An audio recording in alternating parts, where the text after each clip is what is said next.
coming up on Network Africa. The World Health Organization is given an update on the Ebola and hantavirus after declaring Ebola an international emergency. Zambia rejects $2 billion health agreement with the United States, citing unacceptable clauses. Plus,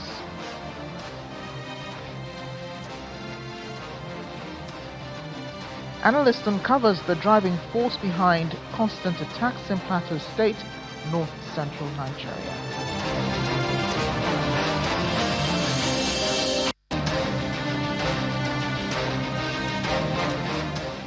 Welcome to the program, everyone. I'm Amarachi Ubani. The World Health Organization is today giving an update on the Ebola virus outbreak and the hantavirus outbreak. Ebola being declared a health emergency in the Democratic Republic of Congo. It had previously said the Ebola outbreak did not meet the criteria of a pandemic emergency, but warned it could be much larger than what's been detected so far. There have been more than 390 suspected cases and at least 100 reported deaths, according to the African Centers for Disease Control and Prevention.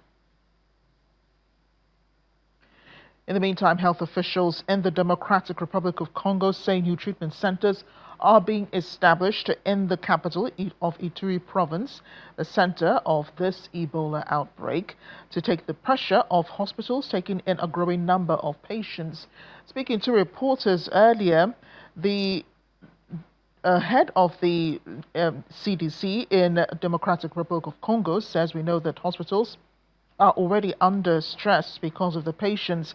I would like to inform the population here that we have 59 patients who are currently being actively cared for, but we are preparing to have treatment centers in order to be able to expand our capabilities.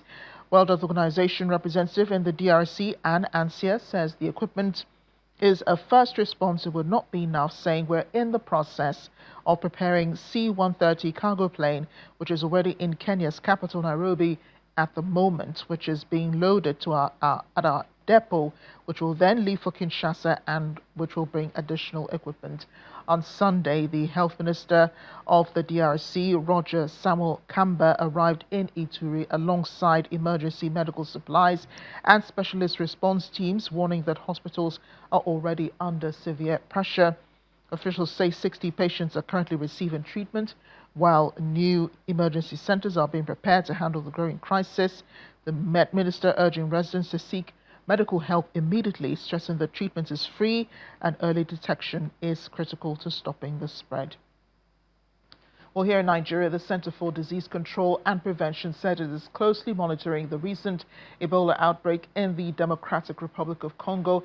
In a public health advisory on Sunday, the agency said Nigeria currently has no confirmed case of Ebola, but that it is aware of the ongoing outbreak and recent reports confirming an imported case in Uganda linked to the outbreak in the DRC. The NCDC said response efforts were already ongoing in affected areas in the DRC and in Uganda, including enhanced surveillance, laboratory testing, infection prevention and control measures, case management, contact tracing, and risk communication activities. Saying in the advisory, due to increasing regional movement across countries, NCDC is closely monitoring the situation and working with relevant stakeholders, including the Port Health Service, that's the Federal Ministry of Health and Social Welfare, to ensure continued vigilance and preparedness within the public health system. Well, at least 6 Americans have been exposed to the Ebola virus outbreak during the outbreak in the DR Congo, according to sources speaking to U.S. media. 1 American is believed to have symptoms, with 3 others said to have faced a higher risk contact or exposure. It is unclear whether any have been affected. The U.S. Centers for Disease Control and Prevention said it was supporting the safe withdrawal of a small number of Americans who are directly affected, but did not confirm how many. The current strain of Ebola is caused by the Bundibugyo virus, for which there are no approved drugs or vaccines. Staying with health matters, the Zambian government has rejected a proposed $2 billion health agreement with the United States, citing concerns over mining access and biometric data sharing clauses. Officials in Lusaka say the deal contained unacceptable conditions that would have granted preferential treatment to U.S. firms in the country's mining sector, alongside expanded access to sensitive personal data. Government spokesperson Thabo Kwana defended the decision, arguing that African nations should now pursue equal partnerships rather than dependency on foreign aid. Economists note that Zambia's vast copper reserves, among the largest in Africa, are giving the country increasing leverage in negotiations over global critical mineral supply chains. However, health sector experts warn that foreign funding still plays a key role in sustaining essential services, urging a gradual transition to avoid disruptions. The debate has also reignited wider scrutiny across Africa, with similar agreements reportedly rejected or suspended in countries including Zimbabwe, in Ghana, and in Kenya. Also, in a time now that even as a country we realize that we no longer need aid, but we need partnerships. Africa is no longer a place to look to provide aid, but it's a continent to look to get into partnership, to understand that the minerals that we have, the resources that we have are needed for development both in Africa and out of Africa, and therefore there's need for the rest of the world to come and play with Africa as partners and have a beneficial win-win situation out of our mineral resources and agricultural resources and any other natural resources that as a continent we have. So external funding, as it were, is still critical, is still crucial, because it will be able to harness, to handle, and also to make sure our gains that we have so far achieved are maintained. But our stance is that it should be done in a smooth and gradual, mutually respectable manner, so that we are able to keep the gains. At the same time, we are able to transition into local or domestic generated resources for quality. Zambia is the third largest copper producer in the world. The development of the electric vehicles, solar technology demands a lot more copper than we are currently producing. If you look at the copper prices, they went in recent times from around $7,000 per ton to $10,000 per ton. Now we are hovering at around $12,000 per ton, and there are predictions that copper prices will go up to $15,000 to $20,000 per ton. What does that tell us? It tells us that we hold the cards. So we don't have to agree with any investor who comes to Zambia and puts their demands on the table. We should be doing the opposite. We should be setting the agenda and saying, if you want to invest in Zambia, this is what you need to comply with. May 16 each year is celebrated as the International Day of the Boy Child. It recognizes the importance of boys' well-being and the challenges they face, while also celebrating the positive aspects they bring to their communities and families. However, unlike the International Day of the Girl Child, the International Day of the Boy Child is not officially recognized by the United Nations. This year's theme is Flourish and Thrive, investing in boys for stronger families and communities. The International Day of the Boy Child was founded in 2018 by Dr. Jerome Teloksing, a sociology and history lecturer from Trinidad and Tobago. He is also widely recognized as the founder of International Men's Day. Dr. Teloksing created the day to bring attention to the challenges boys face, such as violence, bullying, and mental health struggles, and to promote emotional well-being. Let's bring in now Solomon Ayodele, the founder of Boys Quarters Africa. Solomon is a global boy-child advocate, a development enthusiast, is also a digital and gender-based violence expert. He joins me now from here in Lagos. Solomon, thank you for joining us on the program today. Thank you. Thank you so much for having me. It's a pleasure. I've heard some people say that they never knew there was an International Day of the Boy Child. In fact, this morning I did have someone say to me, finally, you remembered us. I mean, even the men do not even know that there is a day for the boy child. So we know it's not a recognizable UN day, but it's still equally important. How does one Correct. celebrate the boy child? First of all, I would say thank you again for having me. And the fact that so many people don't even know this day exists speaks much of a larger problem, right? We've sort of normalized the invisibility of the boy child, not just on our calendars, but in our homes, in our policies, in our communities, and all thanks to Dr. Jerome, just like you've said.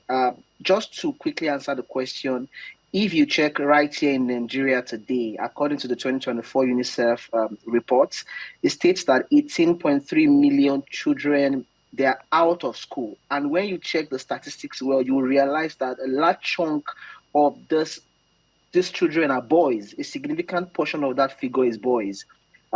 Boys who are, now on the streets, in the market, working as hawkers, as laborers, not by choice, but by circumstance. So when the question comes, how do we celebrate this? I would say we need to celebrate this in two ways, personally and collectively.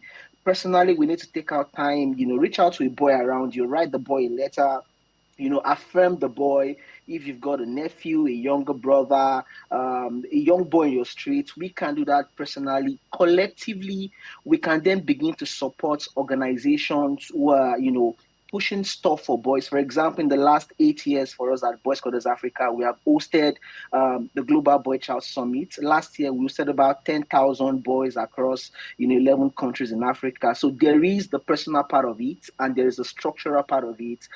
Just to quickly mention, I was really surprised when I was invited because I know that in times like this, when it comes to talking about gender, you would really find Right. people inviting people like us doing stuff for boys to come talk about the boy child tribe. Well, thank you for responding to our invitation. Let's talk about this year's theme. It talks about investing Yeah, in boys for a stronger future. That's yeah. something you have been doing for years now. What does that look like in practicality? So when we talk about investment, we need to take a very honest diagnosis of what the situation is, right? Nigeria is home to over 20% of the world's out of school children, right? And if UNICEF is saying that 26% of Nigerian children are out of school, it shows that there's a major problem when it comes to reading, when it comes to writing, when it comes to getting children into school. And the implication of this is that 1 in 4 children in the age group that UNICEF has said means they're out of school.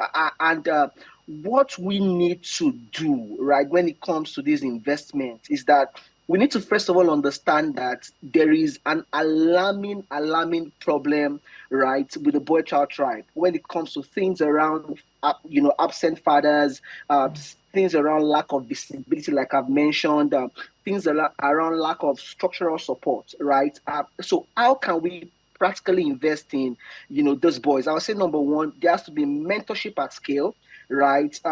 Nigeria already has frameworks for mentorship and all of that. We've got a lot of stuff for girls, and this is not a boy versus girl conversation. Right. This is let us take care of our children together. So there has to be mentorship at scale.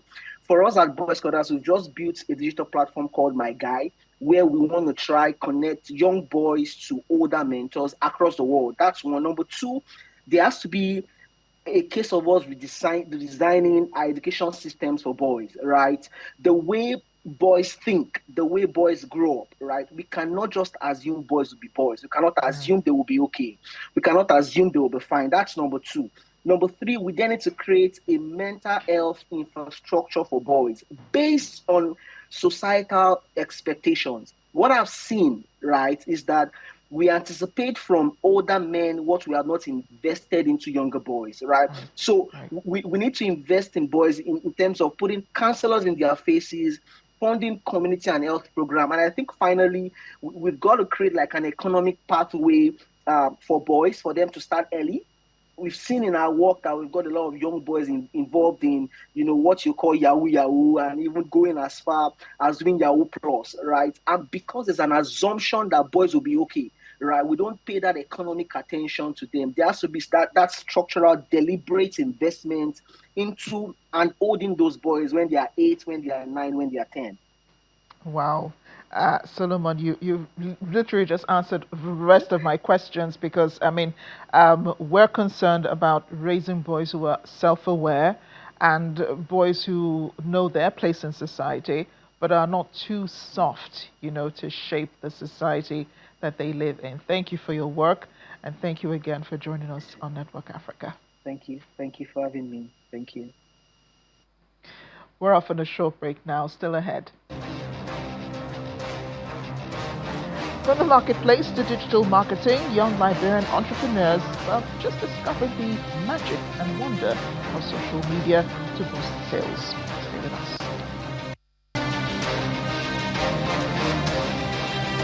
You're watching Network Africa right here on Channels Television.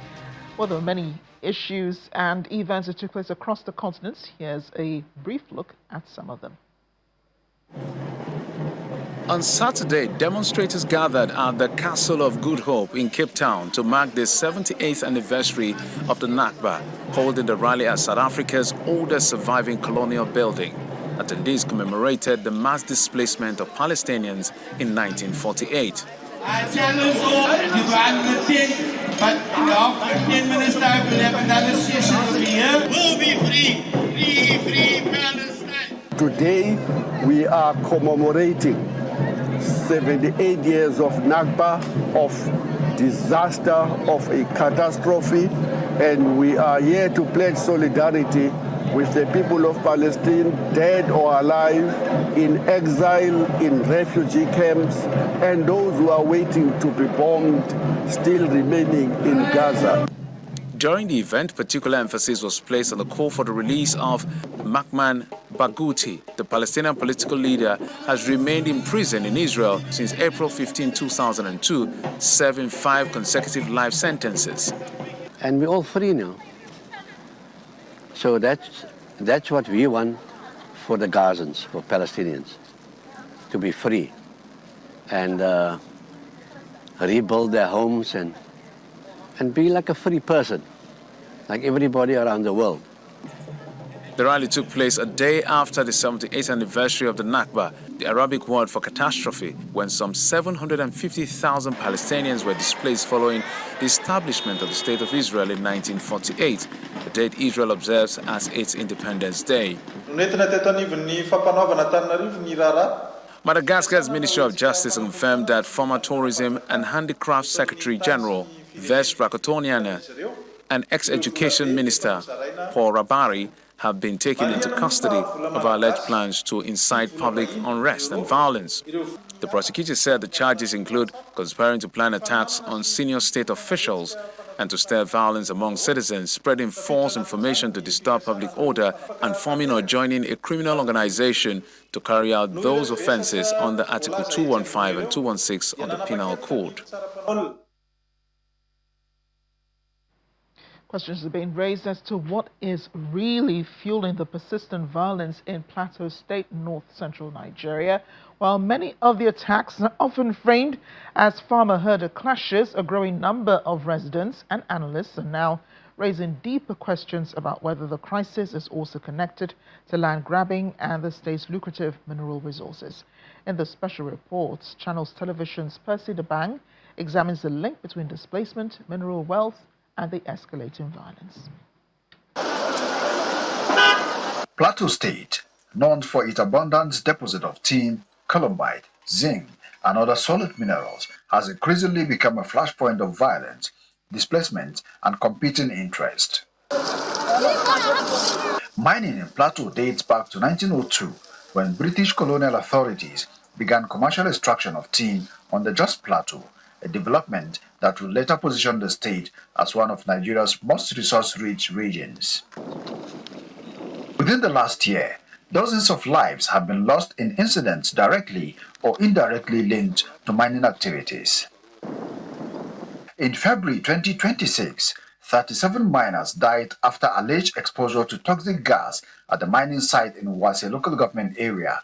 Just 2 months earlier, 12 people were killed in an attack on a mining site in Barkiladi. Displaced families say they have been unable to return to their farmlands. Land, they insist, are now being taken over and exploited. Last year, we couldn't farm because Fulani chased us out. They are still there. If you go, you'll be killed.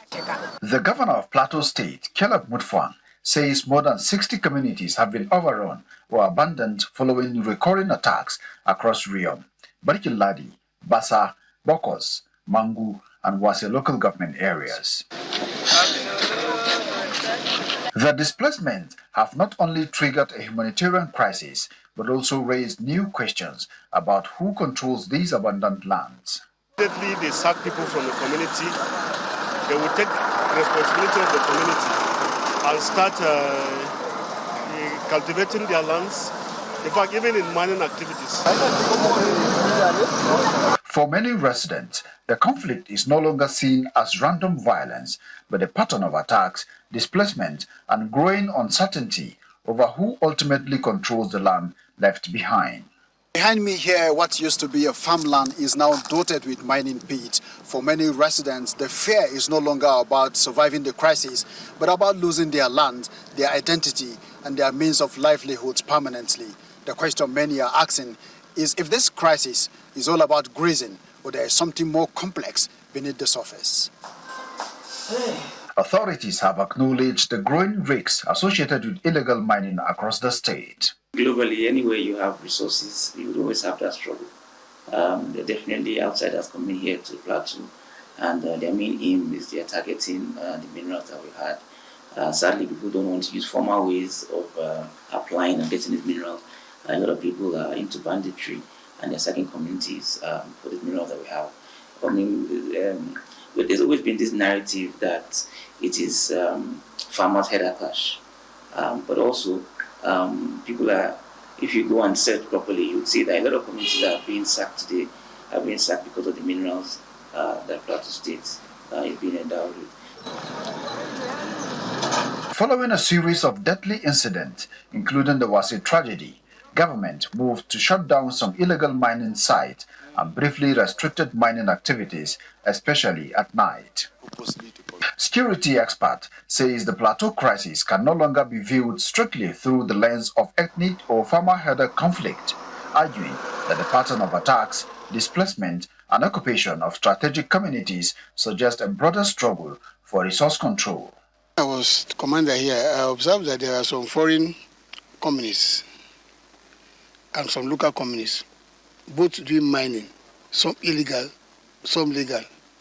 For those that are legal, who pay royalty to the state government and federal government, others do their business anyhow. And they come in various places and they come. There are some of these people, the ones that actually come with these organized criminals who terrorize people, then take over the place, then they take over the mining of this place. So it is true. He warns that unless government strengthen land governance, security presence, and regulation of mining activities, the competition for access to mineral-rich territories may continue to fuel instability. Local intelligence. There are so many layers of intelligence. That local intelligence is critical to asymmetric warfare. We would have known how come they operated for so many minutes or so and they left, nobody has seen them. As the crisis persists, many in Plateau say they are now caught between two battles, one above ground, defined by bloodshed, displacement, and fear, and another beneath the soil, where the fight for mineral wealth may quietly be reshaping the conflict. Percy Dabang, Channels Television News. We're going to be on our shores now to Liberia, where a new wave of digital entrepreneurship is emerging. Young business owners are now turning platforms like TikTok, Instagram, and Facebook into informal online marketplaces. In the capital, Monrovia, creators such as Ishmael Komara are building businesses through viral videos, live streams, and direct messaging, bypassing traditional retail systems.